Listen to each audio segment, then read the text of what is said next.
هەڵەبجەیە. کارەساتی هەڵەبجە لە کاتێکدا بەژێمی بەعەز شەڕێکی ناڕەوای بەسەر کوماری ئیسلامی ئێراندا سەپاند، درێژەی ئەو شەڕەوایی کرد کە بەشێک لە کوردستانیش واتە کوردستان بێتە بەشێک لەو شەڕە. لەو ماوە دوور و درێژەدا لە 8 ساڵی شەڕدا خەڵکی کوردستان زەرمەندێکی گەورە بوون لە هەموو ڕوویەکەوە و لە دوای شەڕی ڕژێمی بەعەز ئەو شانەی ئامادەی کردبوو بۆ شەڕە پەلاماری خەڵکی کوردستانی دایەوە. 33 ساڵ پێش ئێستا کارەساتێکی گەورە ڕوویدا، بەڵام ئەو کاتە هەموو شوێنێک داخرا بوو، دەنگی خەڵکی کوردستان خەفە کرا بوو، میلەتەکەمان هیچ جێگە و تروسکایەکی نەبوو. لەو کاتەدا ئەو ڕووداوە گەورە ڕوویدا، زۆربەی لە وڵاتانی عەرەبی و ئەوانەی باسی مافی مرۆڤیانە کرد، زۆر لە وڵاتانی ئیسلامیش خۆتان بینیتان دەستخۆشییان لە سەدام و لە ڕژێمی عێراقە کرد. بەڵام لەو ڕۆژە ناخۆشانەدا ئێمە خۆمان لە نزیکەوە ئاگاداری ڕووداوەکان بووین.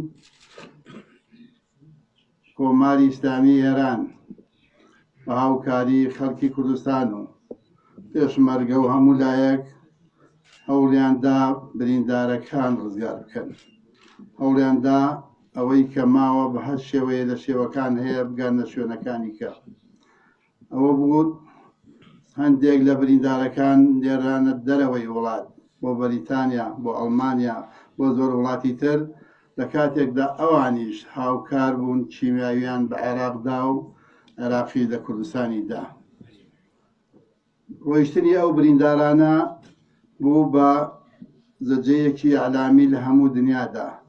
ئەو کات توانرا بیسەلمێنن کە ڕژێمی عێراق کیمیاوی لە هەڵەبجە داوە و خەبەرنگارەکانی جمهوری ئیسلامی و هەموو ئەو ڕووداوانەیان گەیاندە دنیا.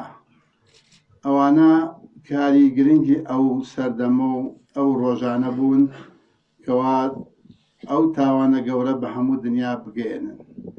واتە ئەگەر ئەو تەنها ڕێگە و تروسکایە نەبوایەت، وەکو ئەنفالەکان ئەوانیش خەفە ئەکران تا دوای ڕاپەڕین کەس نەیەزانی کارەساتی گەورەی ئەنفال چی ڕوویداوە لە کوردستاندا. وەم پێم وایە 33 ساڵ تێپەڕین بەسەر ئەو یادا کە ئەو کارەساتە پێویستە خەڵکی هەڵەبجە بە تایبەتی و خەڵکی کوردستان و حکوومەتی هەرێمی کوردستان ئەو کێسە ڕێک بخەن و فرمێسکەکان ئیتر وشک بێتەوە و نەیڕێژن، ئەو کێسە خزمەت بە نەتەوەکەمان، بە وڵاتەکەمان، بە هەڵەبجەیەکان، بە هەڵەبجەی پێ بکرێت. واتە لە باتی فرمێ دڵشتن کێسەکە بگەێنێتە دنیا. حکوومەتی عێراقی داوای لێبوردن بکات لە خەڵکی هەڵەبجە چۆن لە کوێتی کردووە و ئێستا تەعویزیان نەداتێ. وەیە هیوادارین لەسەر ئەوانە کار بکرێت، هەوڵی بەردەوامی بۆ بدرێت بۆ ئەوەی چیتر خەڵکی هەڵەبجە چاوەڕێن نەبن، ڕێکخراوێکی خەیری یارمەتیان بدا، هاوکاریان بکات. ئێمە لەسەر گۆمێک بەحرێک نەوتین لە کوردستاندا، لەسەر ئەو هەموو کانە ژێرزەمینیانەی لە کوردستاندا، سەرزەمینی لە کوردستاندا. بۆ ئەبێ ئێستاش خەڵکی کوردستان دوای 30 ساڵ چاوەڕێی ئەوە بێ ڕێکخراوێکی خەیری بێت، شتیان بەدا بەشکا و یارمەتیان بدەن. بۆیە هیوادارم هەموو لایەک هەوڵی ئەوە بدەن بۆ گەورەکردن و بەرەو پێشبردننی ئەو کێسە لە دنیادا، لە لاهی شکاتیان لێ بکرێت، بخرێتە بەردەمی ئەوان، هەوڵیان لێ بدرێت ئەوانەی کە چەکی کیمیاویان بە عێراق داوە.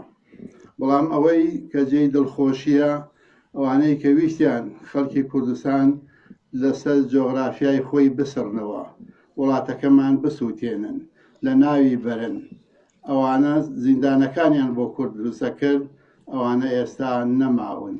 خەڵکی هەڵەبجەش وەک میلەتێکی زیندوو لە وڵاتی خۆی و خاکی خۆی و نیشتمانی خۆی و ماڵی خۆی بەسەر ئەبەن. هەرچەند ڕۆژانە تا ئێستاش نەخۆشەکانی کیمیاوی وەرکەوتۆکانی کیمیاوی گیان دەسپێرن. لەو ڕۆژانەدا کە ئەو ڕووداوانە ڕوویداوە، لە کاتێکدا کە ئێستا کۆرۆنا هەیە لە کوردستان و ناوچەکەت و هەموو دنیای گرتووەتەوە، حدودەکان داخراون، جمهوری ئیسلامی تیمێکی باشترین لە دکتۆرەکانی خۆی هێناوە. ئەوە 2 ڕۆژە لە هەڵەبجە بەرکەوتوانی چەکی کیمیاوی تیمار ئەکەن، ڕێکیان ئەخەن، دەرمان و یارمەتیان ئەدەن. واتە ئەمان ڕێگەیان نەبوو بڕۆن، ئەوان هاتوون کە ئەوەش بەڕاستی بە هاوکاری و پشتیوانی قەرارگای ڕەمەزان و جمهوری ئیسلامی و ئاغای ئەسەدی دەورێکی دیاری هەبوو لەو مەوزوعەدا. بۆیە هیوادارم ئەوانە بەردەوام بین، چونکە ڕەنگە ئەو شەڕە ناڕەوایی کە لەو مەنتیقەیە هەبوو هەمومان بەرپرسیار بین لە ڕووداوەکان، هەمومان هەوڵی ئەوە بدەین چارەسەرەکان، ڕێخستنیان، هاوکاریان، پشتیوانیان بۆ دووپات بکەینەوە. بۆیە من پێم وایە ئەمڕۆ ئەو یادە کە لێرە ئەکرێتەوە یا لە داهاتووە ئەکرێتەوە، یادەکان بۆ بەرەو پێشبردننی کێسەکە بێ، بۆ بەرەو پێشبردننی ڕووداوەکان بێ، بۆ ناساندنی بە دنیا بێ. ئەوانە ڕەنگە گرنگتر بێت.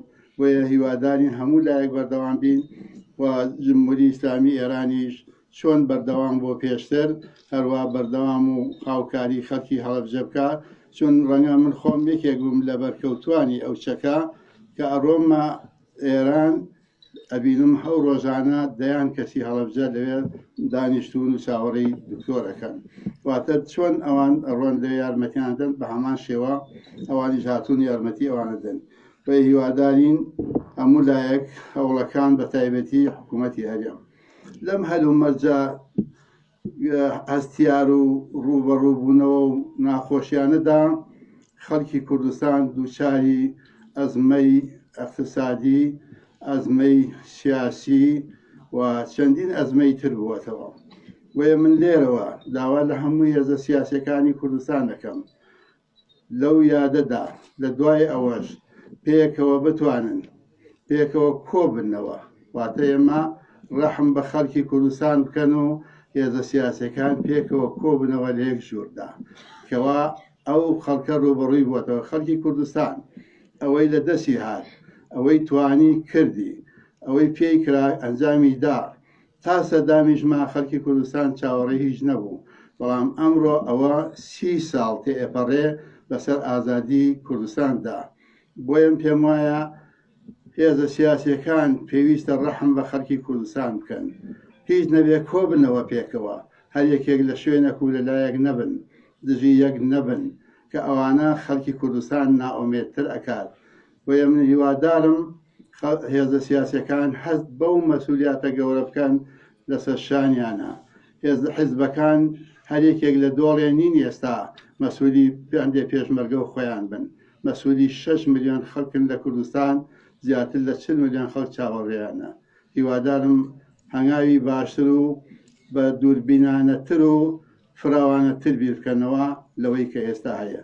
جارێکی تر سەڵاو بۆ گیانی پاکی شەهیدەکان، بۆ کەسوکاری شەهیدەکان، بۆ ئێوەش کە ئەو یادەتان ڕێخستووە، شاد و سەرکەوتوو و سەرفەراز بن.